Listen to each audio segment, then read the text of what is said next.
Манайх одоо нөгөө өргөшийн үйлдвэрлэл явуулдаг Чонсон артист гэдэг ийм пэйж хуудастай газар байгаа.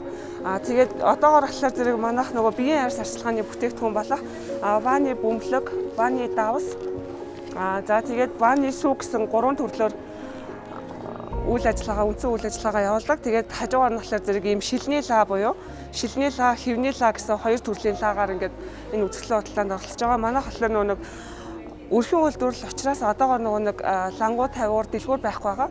Тэгэхээр зэрэг нөгөө Чонсон артист гэдэг пэйж хуудасаараа үйл ажиллагаа явуулдаг. Ямар нэгэн баяр ёслол болохоор бид нар ингээд нөгөө бэлгийн сэд багцнууд гаргадаг дан юм лаа юм уу эсвэл ийм нөгөө биеийн арьс арчилгааны бүтээгдэхүүнтэй ингээд хослсон бүтээгдэхүүнүүд гаргадаг байгаа. Гол орц нь болохоор нөгөө лимоны хүчил, хүнсний сод, тэгээ овёс ордог. Тэгээ дээрэс нь нөгөө харшлаа хөвгөд зориулсан амин тоснууд ордог. Тэгээд анх нөгөө ваны бүтээгдэхүүн бөмбөлөг хийж эхэлж байгаа сүүл рүүгээ нөгөө нэр төрлөө ингээ олон болгоё гэд. Тэгээ харшилтаа үндэс зориулсан байж болно. Эсвэл нөгөө өдөржингөө зогсон ажил хийдэг хөлн нэгч